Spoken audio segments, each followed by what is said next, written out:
Welcome to another episode of the No Time to Be Offended podcast, hosted by Matt Christopher and Dan Adler. Settle in, listen, and learn what drives them to share their knowledge and experiences, with the hope it gets you thinking about a different perspective on life. Over to you, Matt and Dan. G'day, Simon. How are you? Yeah, good, Dan. Thanks for having us on the pod, mate. Really keen to see what we've got to talk about today. Shame we haven't got Matt here. Where's Matt? Yeah, He's got the flu. down with the flu a bit. Yeah. But unfortunate, as much as I love you like a brother, mate, I was looking forward to having a bit of a chat with Matt. He's always good value. Yeah, it is a shame. He was really keen to talk to you because he's in the construction industry as well, like you are, and he's got a question for you. But Simon, it is a real honour and a privilege to have you on our 9th episode, our 9th podcast. And we're inching closer towards the 12th, 13th, and hopefully we get there soon and keep our listeners entertained and engaged.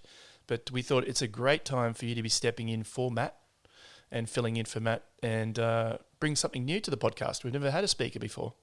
Yeah, well, it's worked out quite well, I suppose, in that respect. I don't know how the podcast would go, just Dan talking to himself, but that could be something to explore later on. What brings you to town? We're over for a week. I'm over for a week. We've had our corporate golf day in association with Maine Football Club. It's become a bit of a tradition, actually. It's where our founder, Guy, has been involved, and his kids have been through there, and he's involved. So we've got a close association with him, and then we've got the World Timber Engineering Conference being held this week in Brisbane for the first time ever, and we've been given the privilege of hosting a whole lot of delegates at our timber building, which is in Kangaroo Point. It's actually still the tallest timber residential building in Australia, so that's pretty exciting. It was the Southern Hemisphere, but I don't want to misquote. I'm glad that you've told me that because I drove past it the other day. It's Monterey, is it? That's right. Yeah. And I said to my boys, see that building there? It's the tallest timber structure. The concrete and steel was, it's used mostly in other buildings, but this is timber, and that's been your birth vision, Gardner Vaughan Group, as a specialist in timber.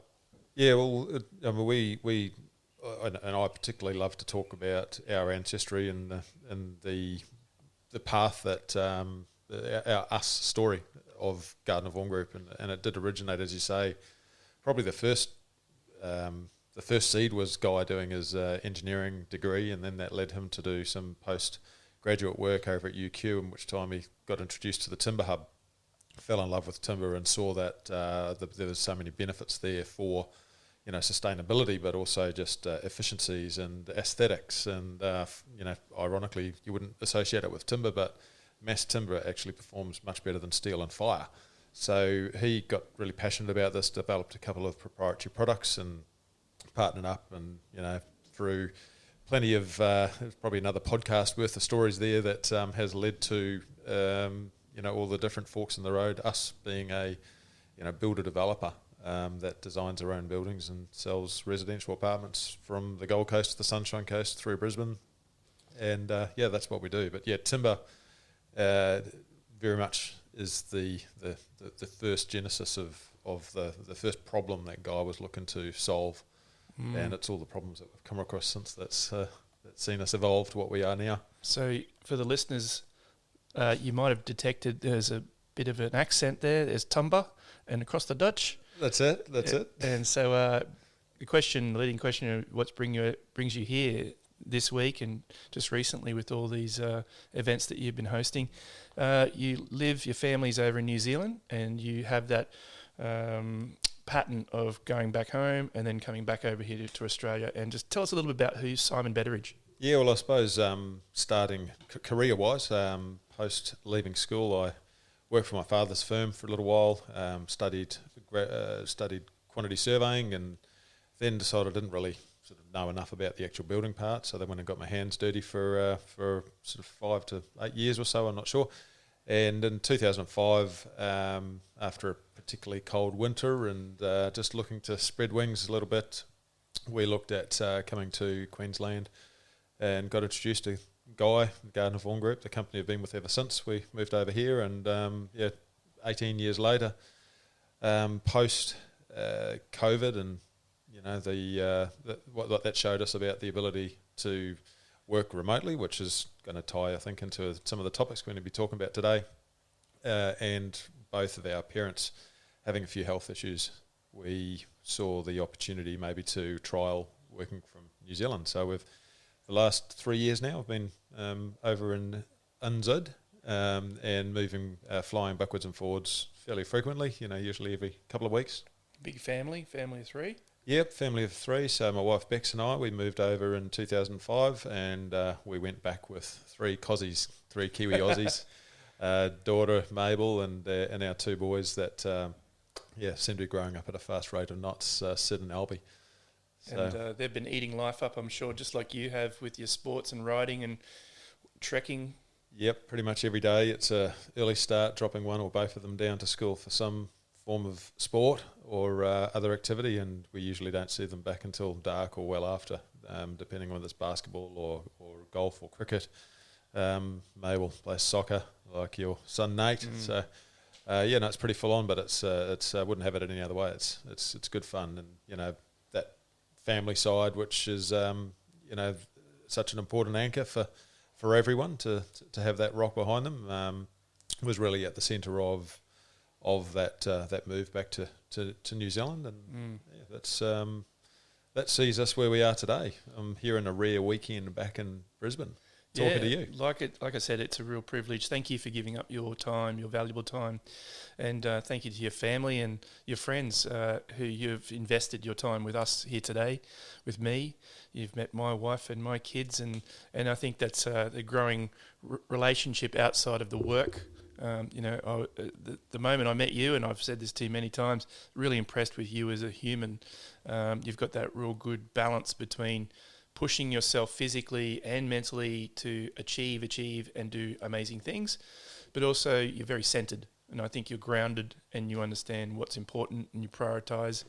And you're an inspiring guy for me, and it's a real privilege to have you on our podcast, because we want people to listen to our contribution in each episode and hopefully be inspired, be curious, maybe think about things a little bit differently, and maybe take a leaf out of Simon's book of what he's been doing and apply it in your own life. So how did we meet? Just take us back. Yeah, well, I had when I was still living in Australia, I think I might have been around about the time of with COVID, and I was doing some in an exercise group outside Suncorp Stadium, and talking as you do about anything and everything.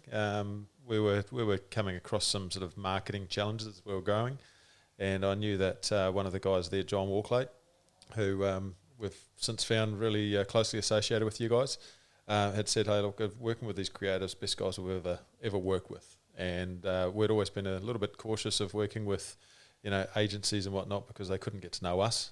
And he said, "No, look, I'm pretty sure you're going to find that these are the guys. They will working with you. They'll actually become part of your story and work alongside and really want to get in the DNA of your business." And so, that was, I had a long chat with you and very kind words you said there, mate. But, I even in that first 45-minute conversation that we had was pretty unusual for a first call, but from then and every single probably conversation we've had, we've gone pretty deep. Even the drive up in your Mustang up to go to Coolum. Was it Coolum? No, Boccarina. Boccarina, yeah.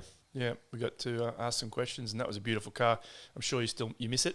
I do, yeah. But no, I remember that fondly, and I can only echo the same sentiments that you very kindly dished out there, and I suppose like-minded people attract one another and work together, and those are the partnerships that endure. And thank you, John Walklate, for the introduction. I'm forever in your debt. You've been a big fan of Next Thursday, and we continue to enjoy that relationship working on his business, Occupy Property Tenant Leasing Agency.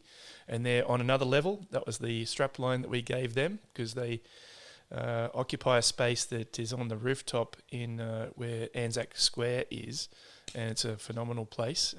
And John and Wendy have been a major impact on our family life and work life. So thank you, John. And now we fast forward, I think we are onto our 7th building for you, for Gardner Vaughan. I lost track with the numbers, but it's more than 5. No, it doesn't seem like more than a couple of years quick. ago that we first had that drive up, but I suppose I've probably not had the Mustang for a couple of years, so it must have been. But we're picking up new properties all the time now, so every conversation we sort of have, it seems to be that we're working on a new project together. So you position yourself as a builder-developer or developer-builder. I noticed that the strap line next to your logo changed recently. Yeah, I don't think that there's any particular preference as long as that it's all in there, and we'd like to fit the whole thing in there because we do the whole lot. We acquire the land, we work through the DA and develop the vision, we design in-house, we construct in-house, and we sell and manage properties afterwards. So we're really end-to-end. So you could probably fit everything that we do into what we do, but I think probably our key differentiator, and it's a real competitive advantage of ours at the moment, with construction costs being so high and scarcity of trades being what it is, that we are a builder developer, and we're really seeing the only people that are throwing buildings up at the moment are and have that construction ability in house. So, Can you just paint a picture of the current state? Like, what's the landscape like? What's the complexion of the building industry like? Like the building industry, and particularly with apartment living, because that's, after all, what you specialise in, versus residential homes like a Stockland, for example. There's been supply and demand, and there's been changes in the Brisbane market in particular, and Southeast Queensland as well. You want to be Southeast Queensland's builder developer of choice. Yeah, it's obviously every industry, every market just went crazy after COVID and the years following in 2021, 22, 23. I suppose things have levelled out a little in terms of staff and workers. There were some days that we would have entire subby crews just not turn up onto a site, or Wow. we were hampered by our program was hampered by the ability to get boots on the ground, and there was a 20% increase across all construction in Queensland in duration Cost. and that was and cost, probably far in excess of 20% with the cost, Yeah, but 30. just time, the ability to actually deliver. And it didn't matter whether you were big, small, whether you were the biggest builder in Australia or not. Everyone was having the same issues. So that subsided to some degree, but there's sort of converging headwinds for head and tailwinds for the construction and property industry. There's work out there to do because there's a supply demand imbalance in housing. That's having an impact at absolutely all levels and all markets, whether it's standalone houses. Obviously the scarcity of land, and if you're wanting to have your house and land package, you're signing up to a 1 hour commute every day. Yeah, out towards Toowoomba. And that has issues. It's not necessarily what people move to Queensland. They probably move here looking to look at the sunny beaches and whatnot, and they're moving further away from those things. But then reconciling that, well, my alternative is living up, and that might not also be what they were looking at. But there is plenty of demand there, but the cost points have gone up significantly. Property has really risen in price over the last few years, so there's plenty of work there to be done. The cost is somewhat prohibitive to sort of allow people that might be in the market to be in there. So you've got more people living with parents or staying in share houses a bit longer. And then we've got the supply imbalance in actual construction workers. There's a real shortage of trades. I think that's a result of many things, but I don't think that as an industry and governments have really pushed trades as an option that should be championed for a long time. And really it's only a reaction to the shortage and the looming shortage and exacerbated in Queensland here by the need to deliver the Olympics. Yep. Where being a tradie, tradies are given a pretty bad rap out there. Yeah, 20, 30 years ago, they would be looked down upon, and now they're driving with the latest Raptors, Ford Raptors with jet skis, and the ones with all the money. They are, but I think when you're looking at, like yourself, you've got 2 boys going out into the world, or about to. You're, as a parent, you're wanting them to go into a trade that's going to, or a vocation that's going to see them, set themselves up for the best life possible and doing something they love. I don't think that necessarily everyone values trades as a viable option going forward. Whereas I think if you look into it, exactly what you say, it does open up a great many options. Doesn't mean that you're going to be wearing high vis and out on the site for the rest of your life. I think it's a good pickup line at a nightclub. What do you do? I'm a plumber. Right, I'm going home with him. Wouldn't have worked a few years ago. Maybe 5-10 years ago, it was just, I think the majority of parents would be horrified if their child said I wasn't going to go and do a degree. Why was that? I really don't know, because, obviously I've been through it, brought up, I'm a third generation builder. So there was never any question of that being an option.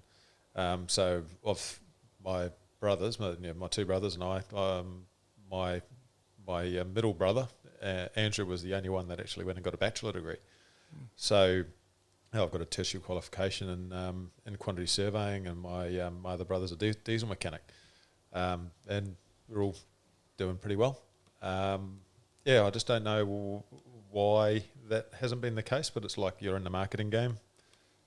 I suppose at a government level and at an industry level, you need to champion your career pathways and market those against going and becoming an accountant or a lawyer.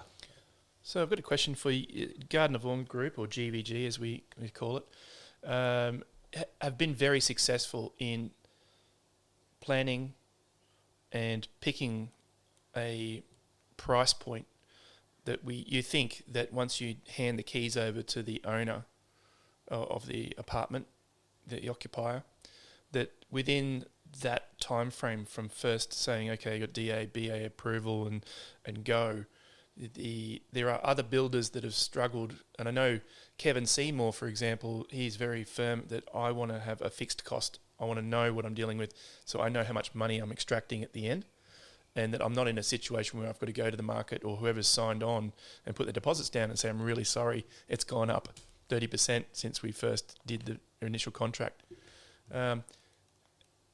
Is there a technique to that, keeping your subbies or the people that work for you and see that through from start to end of a project, particularly with your pipeline of projects that are coming online, being able to have a good reputation for that alone? It seems to be a hot topic. At subby level, it's always been fairly well a fixed price environment, and I think that's because it's just easier to manage for both parties, and it gives more certainty to have that. More and more, we're seeing that developers, clients, and builders are actually having to partner, and because we're going through a cycle where there's probably a power balance towards a builder. There's more customers or clients or developers that need builders than builders that need them. They can pick and choose their work, and at the moment there's government work and commercial work, which is pretty attractive. So especially in the residential sector, which is a little bit more complex, because you're basically building, we're building 120 homes within a development, whereas a commercial builder might be delivering one commercial building for one client or one stadium for the government. So that's where we see builder developers are really the only ones that are putting up buildings at the moment. You're looking at your Mosaics, you're looking at your McNabs, and then you're seeing the likes of Hutchies, the biggest privately held construction business in Australia, being able to work only, pick and choose which partners they have. And those contracts are looking a lot different. They're ensuring that the risk is shared, so price escalation risk is shared, where they will fix what they call preliminaries, so the builder's overhead costs and staffing costs, they'll fix that, but they're not going to take on the size projects they are, which could be running over 3 or 4 years, any longer than any more than with maybe a 50-50 share of risk. So. And at some point, you have to finish that project, because the money that you make on that project is going to help fund the next project. Yep. Yeah, and that's the model for us now, that we've instigated a 4-project model over 2 years. So we're effectively starting a new project every 6 months, just so that we can smooth that out. And that's to try and avoid the need to have these peaks and troughs of our maximum staff, and trying to have to hire in new staff and let staff go because we've got a lull in work between projects. We want to smooth that out as much as possible. We want to get the same thing in terms of our equity, and have a equity sort of just going from one job to the next. Having our subcontractors and our consultants, they work on they design a project for 6 months and they move on to design the next one. Our consultants finish a project and they've got another project to go straight on to. So don't lose them. Yeah, and so if you've got 4 projects running, you've basically got one project at the start, one project approaching the end, and 2 projects sort of at various points in the middle. And those trades that are involved at those times in the project have the opportunity to be able to work on constantly on a GBG project because they're a good partner or a good staff member. It's a good segue for us to just circle back to the topic of this episode. We wrote down work-life blend. Some people, work-life balance is very commonly used. It's the same type of thing, basically, work-life blend. Starting off as a family-owned business, and those values, even with Hutchies, they see themselves as that, and that's attractive. And what you were just talking about a second ago of keeping your employees or your team members engaged and in having a good life at work, but equally, body, mind, spirit, that they're engaged outside of work, that they're getting the best out of their life, their full potential, and having fun, and that shows up in the work, and there's harmony.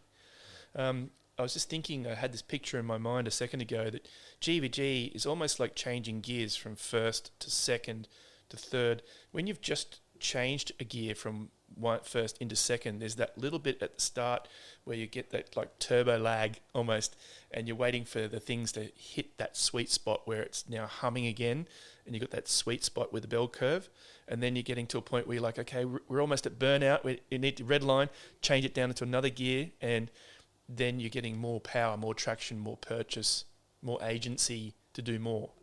Trying to find, you're scaling at the moment, you're on a growth phase, and managing talent and culture is one of the biggest challenges when you scale up. Keeping the family values core and what's attractive and what works well with that.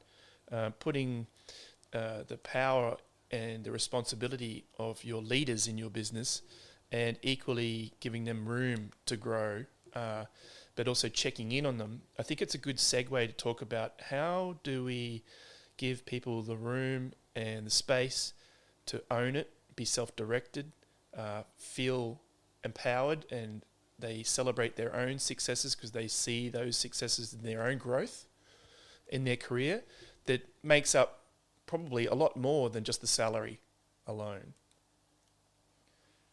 Yeah, I think it's actually really simple yet really hard to achieve. But I suppose the first thing I'd say is that whatever you do, it needs to be authentic, and it needs to be based off some sound, genuine, values that that go back to why you started your business, or how you see the world and what you want to provide to everyone that the business is involved with, because a business is just a collection of resources and people and processes that are all geared towards a common goal. So to have partners, staff members working with you and your processes and being motivated to achieve your goal, they need to be motivated to push in that direction, not have you push them. And if you're clear on what it is that you're wanting to achieve, the culture that you want to have in the business, and by culture I mean the way that people behave when you're not there,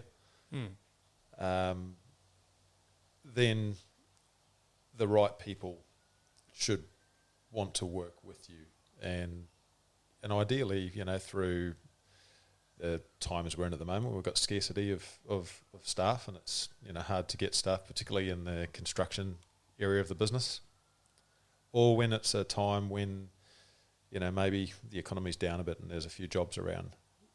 Our approach to how we treat our people is, a long-term vision, and that comes from care and a genuine willingness to want to have an outcome where it is win-win, where it's a rising tides approach, where as we grow as a company, we will grow as our people grow. You're not just here to push hard for no reward. You're here to learn and grow, and whether you're here for a short time or a long time, if you grow while you're here, you've just lifted our boat a little bit more, and that brings about purpose. And yes, you need to pay the market rates. That all goes part and parcel with caring. If you've gone and got your people to drink the Kool-Aid and trying to put them on a guilt trip to stay with you because on a low salary, it's only going to last so long. It all goes hand in hand. But I think to have somewhere where people want to come to work, where they feel that they've got ownership, they're given some accountability and license to be a part of it and have the ability to share in that. And you saw a bit of that with all the partners and the staff and whatnot the other day. I don't see that very often, getting everyone together to celebrate the end of the handing over of the keys to the occupiers, the owners. It's a real honour to be invited and to even just ask people, what do you do? Oh, I'm the surveyor. What do you do? I pour the concrete. What do you do? I'm responsible for the steel beams. And it's an army of people. And to see them all really stoked to be there in the room and to be acknowledged and valued by you guys. But there's a mental health aspect to what we as employers need to ensure that we're watching and checking in on people, that they've got enough harmony in their life, not just all one thing and burning out. Do you want to talk to, are there changes that you've seen of late? Maybe COVID introduced the work from home concept, and I know from talking with other friends in the industry from Charter Hall, represent the owner of the building, the landlord. John Walklate from Occupy Property, he represents the tenant. We've just recently had a client, Deaf Lottery, who just recently did a rebrand of their brand logo, their positioning, their campaign, which launched last week, built by next Thursday. Thank you, Deaf Lottery, for trusting in us. But they've just recently consolidated 5 different buildings into one location, and bringing all those different people from working at Maruka to working in South Bank, and transportation, how do I get there? What am I going to have for lunch? What's the safety of catching a train or a bus when I'm so familiar with what my environment is now after all this time? Getting people to come back to work and sit down at an office desk, or the likes of Chris Yule and Mark Powell from Rival Media, they have regulated Tuesday is the work from home day, and other days you're expected in the office. I know an advertising agency used to be called GPYNR. I think it's VMYNR, or it's an alphabet soup. But they've just mandated all their creative agency staff to be back at work. I think it was 4 days a week, whereas previous till now, it's like, well, as an employer, you've got to go with the flow. And if they want to work remotely and work from home, you just got to go with the flow. So there is a shift to bring people back. And I think even from America, when Donald Trump's come to power, all the government workers, he wants to see bums on seats. The building's full of human beings. And I think here in Australia, there's a real push to get people to come back. Why is there that push to come back from your point of view, I'll ask? We've always been really big on having, as you put it, bums on seats in the office. We've got a large office. It's not large enough at the moment because we've scaled as we have. We've gone from about 32 staff to 80 staff in the course of 3.5 years. How's the mental health of your HR department? They're going good at the moment. Good. It's a lot easier than it was in 2022 when we were really scaling, and that was a pretty tough couple of years when we were pushing hard and not necessarily getting the results that we would have liked. But we've learnt a lot and we've come out the other side a lot better. But there's a lot that goes into why that would be, and I don't think that there's any one. There's no one solution. There's no. I think the answer really is balance and working to all sorts of variables that might be the type of work they do. So, we talked about mental health, and out on the work site, you're obviously doing physical work. It's not really an option for tradies on the site to work from home, but there can be some flexibility in the way that they work to try and make sure that they're not, pushing too harder hours for too many days in a row, and that maybe if they're sharing early days or adjusting their hours just to make sure that there's a sustainable level of output and demand on them. I always say construction's like a combat sport. It's there's always no sooner has one person finished their stage of works than the next person's got to be in behind them, and that person's got to go to another level and if to someone's another late area. or the concrete doesn't set or the flow-on effect is You've got rain, you've got material deliveries. There's 200 something thousand bits of material that go into to one building, different products and different types, and thousands of humans that need to come in. We've seen it on the block when they've got all the different trades working together on top of each other. Then you add in a bit of water and a bit of delay. It's just constant. There is you work on maybe I don't know what it's like in a creative project, but you're sort of working towards a milestone. Well, these guys they've got multiple projects going on every day within that project. It's working towards a concrete pour, and there's a whole lot of things that have to come together, and then it has to be fine on that day. And if it rains, then everything goes out the window, and you've got to go in and try and rebook another concrete pour, and you've got to reschedule everyone that comes in after them. So there's just this absolute intensity onto them, and mental health in the building industry is a real key thing there, and I don't think I don't think the industry have got the answer to that yet. There has been trials of 5-day work weeks in the industry, and some of the EBAs, especially like the Star Casino, that was written into their EBA that multiplex had to have a 5-day work week. Which to me, I asked this question when you told me that before we came on air. Sorry, hang on a second. I work a 5-day work week. In fact, my staff members, there's only one person, Andy Isles, our creative director, that's a 5-day-a-week full-time employee. Everyone else is freelancer 3 or 4 days a week because work-life balance is important to them. But when you say writing it into a contract of 5 day, are you saying that there's 6 and sometimes people working 7 days? Yeah, it'd generally be a 5.5 day or a 6-day work week in most commercial construction sites. Right. And that's been sort of the way it has been for, I wouldn't say forever, but for a hell of a long time. And that has been worked into the expectations of customers in terms of delivery times, to budgets in terms of overheads. If you're getting another 20% of time out of your projects every week, you're finishing 20% quicker, which means that you've got 20% less time that you're having to carry office staff on that project and your overheads and insurance and all that sort of thing. It obviously impacts the workers.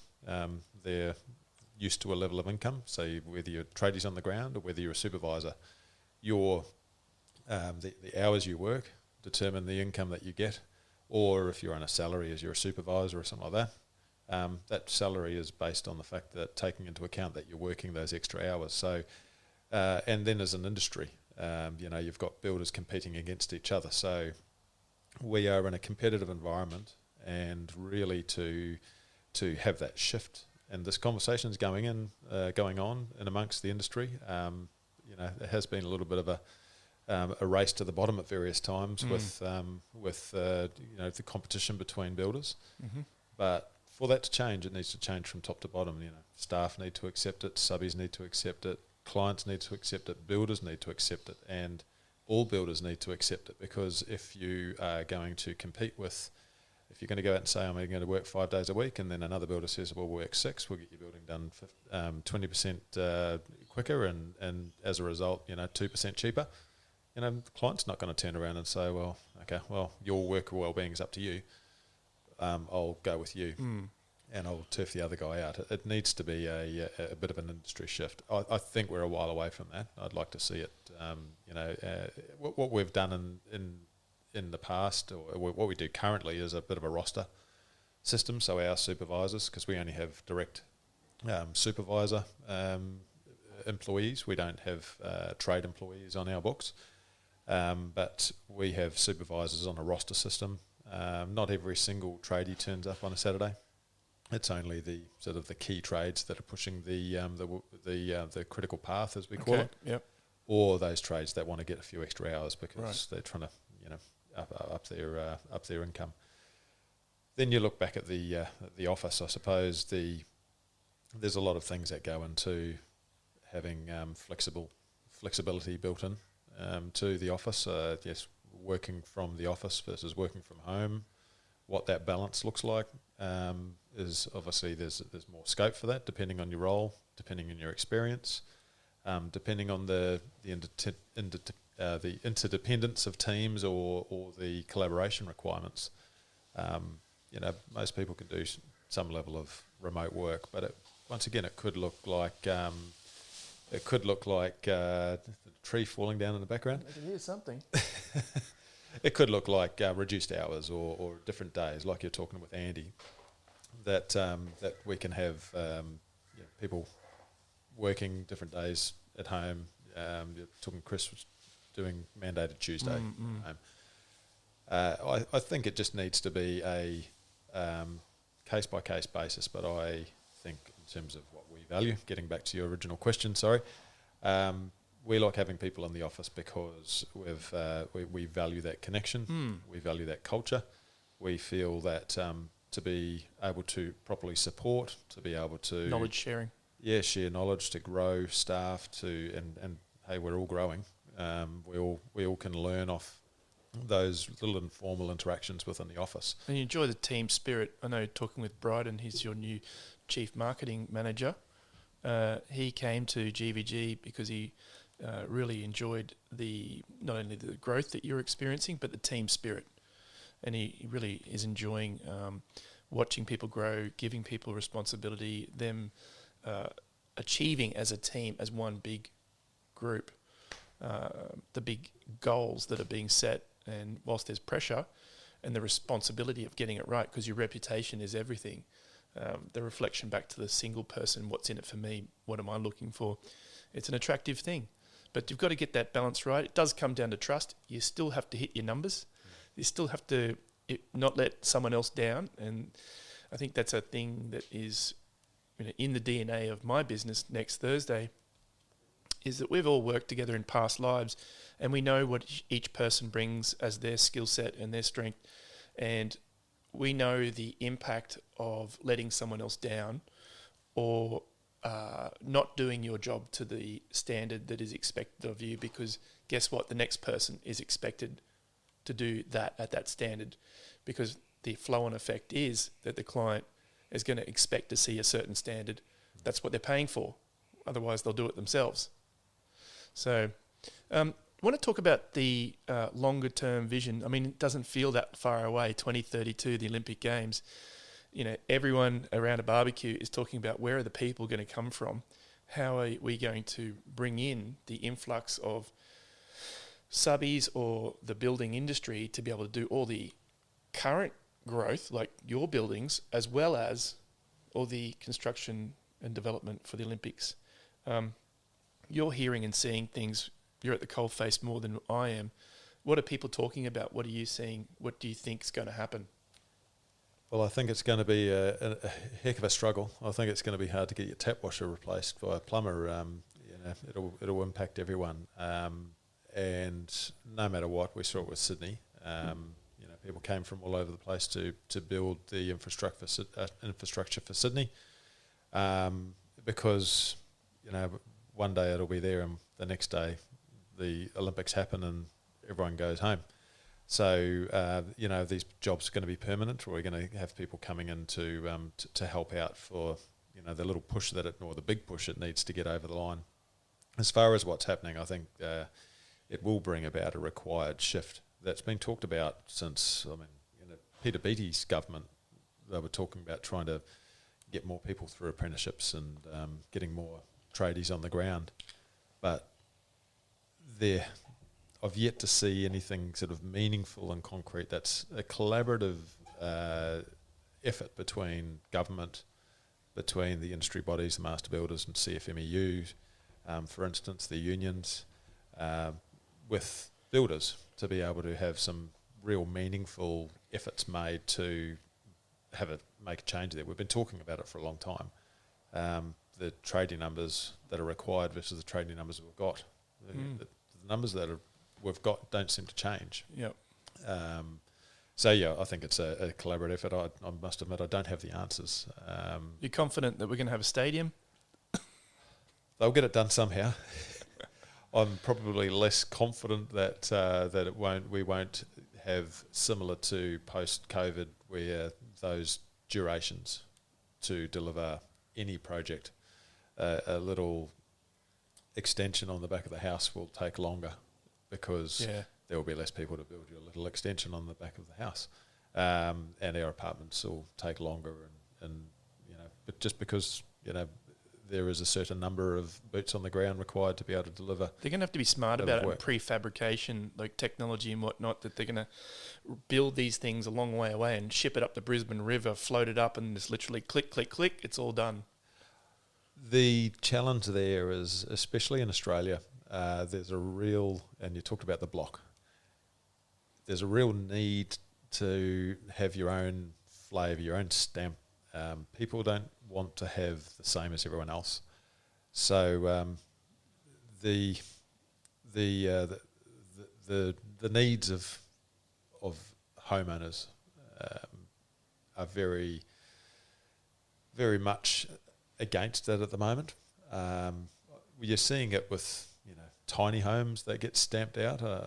I know tiny homes are a growing thing in New Zealand. I'm not too sure I've seen so much of it over here, but mass-produced, carbon copy, prefabricated almost things. Shipping containers put together. Yeah, I mean, I saw a building in China getting completely built from where to go in something like 40 days, and it was a 20-storey apartment building. And that was just a big Meccano set of prefabricated boxes being stacked one on top of the other, bolted to a foundation. You lose its soul. Roof over the top. Yeah, but I mean, it does get a roof over people's heads. It is a solution. I think there's elements of that could help, especially in your affordable housing. At the end of the day, there needs to be a compromise from probably everyone to be able to deliver things. I certainly think that there's an avenue for that in building the Olympic Athletes Village, for instance. I think at the Tokyo Games they had cardboard beds. So if they've got cardboard beds, they probably don't mind having the same room as each other. Yeah, I think it's the most accessible games. They're talking about, making sure everyone can come and enjoy it. We're hearing it's going to be world class. The swimming stadium is going to be the best in the Southern Hemisphere. The list goes on. Of course, you're going to want to put those little sound bites on things.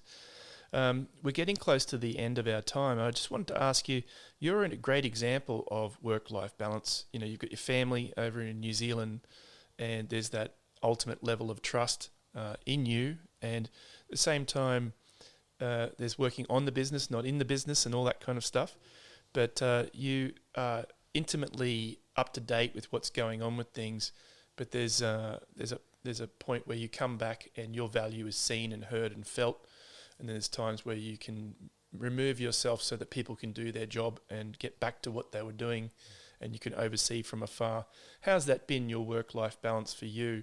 And how have you managed your accountability of you thinking, yes, I'm doing my job to the standard people expect of me, and there's what's expected, and then there's extra, there's a bonus where they say, wow, Simon's really gone above and beyond here. We don't expect him to do that all the time, but we really, really appreciate what he's done there, and then bringing yourself back to a level where you're like, well, this is what's expected of me of my job. I do just that.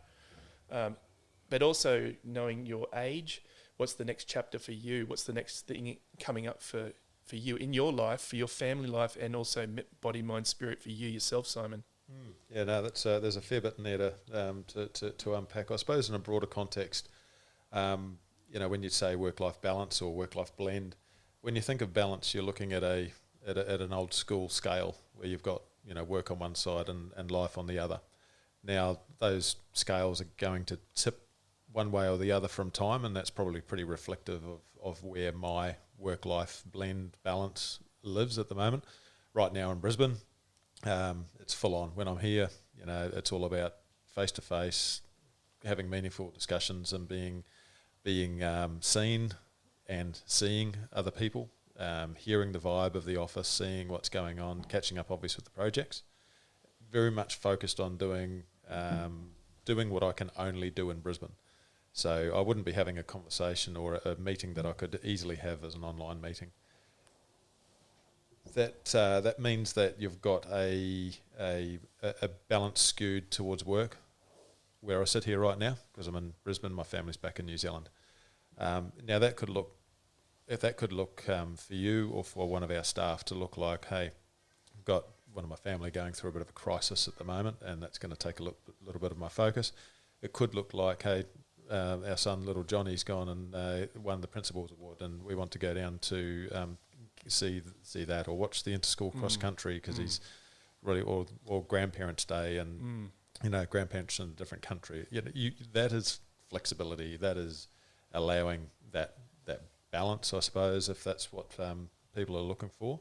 And there will be times when there's a deadline where, hey, performance, and performance, you mentioned, the whether it's me or anyone else, that, you've got to perform to a level, or you said earlier, hit your numbers, whatever that might look like. I think actually this whole conversation stems around performance.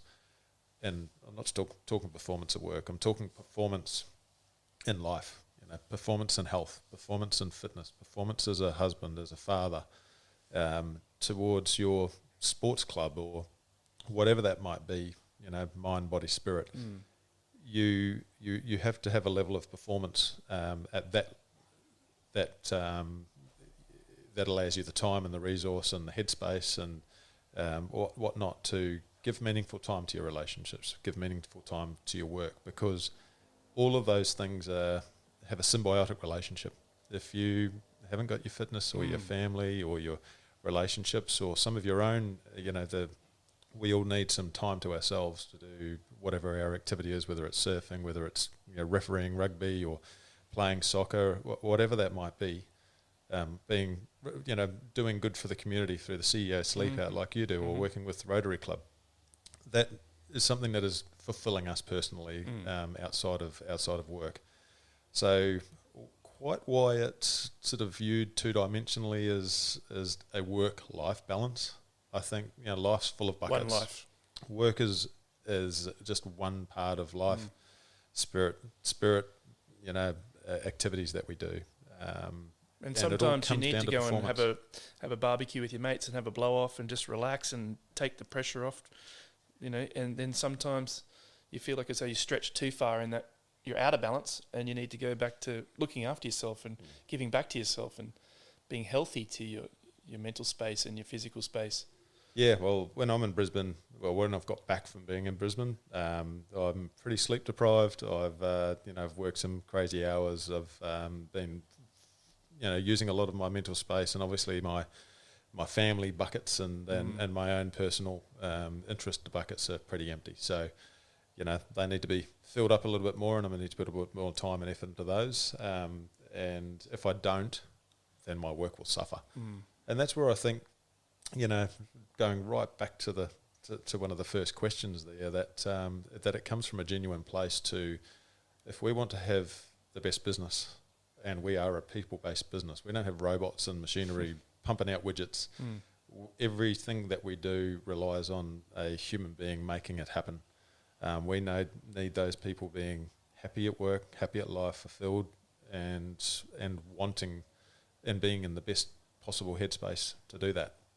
And there are many things that we should be doing as a business, as leaders, as staff, as in all walks of life, to try and promote, having everything in balance and, making sure that we blend it, and it needs to be accepted by staff, and it needs to be, encouraged and promoted by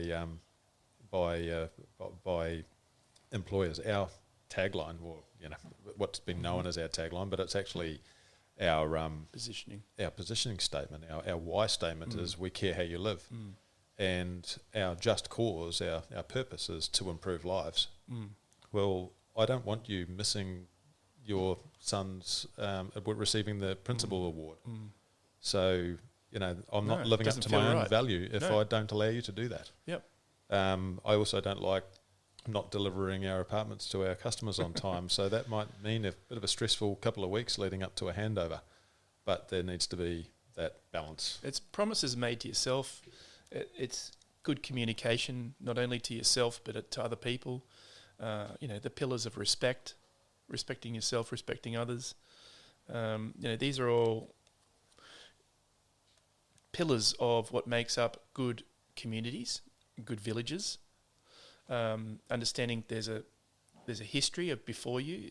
There's some amazing talent that are coming out of university with the technology and their nous and their curiosity, and they've embraced AI and all those wonderful things that maybe us old dinosaurs at the age of 50 are going, oh, I don't even know if I want to even learn that. My brain's just not ready for that. Leave it to the experts, the young kids. But equally, what we've seen that are landmines that people have stood on in the past, if not ourselves, that we've seen blow up, and the cost of that to one's reputation or the business's reputation, or the impact on not delivering something, or something goes to print and it's a mistake, or it means that you've got to run an apology letter in the newspaper. We run a zero tolerance. No, you can't have anything go out the door that has a spelling mistake or something like a wrong price on a price point in a catalogue. You just can't afford it. But my final question for you, because we're getting close to the end, we need to wrap this up, is you're heading back to New Zealand next week? Yeah. What are you most looking forward to when you head back? Well, actually, I head back on my birthday, so I'm looking forward to seeing the family on my birthday. So I'll fly in. I won't see them when I wake up, but I'll see them when I get home. So that's probably something to look forward to. Not so much from my point of view, but I think it's more from the family being able to.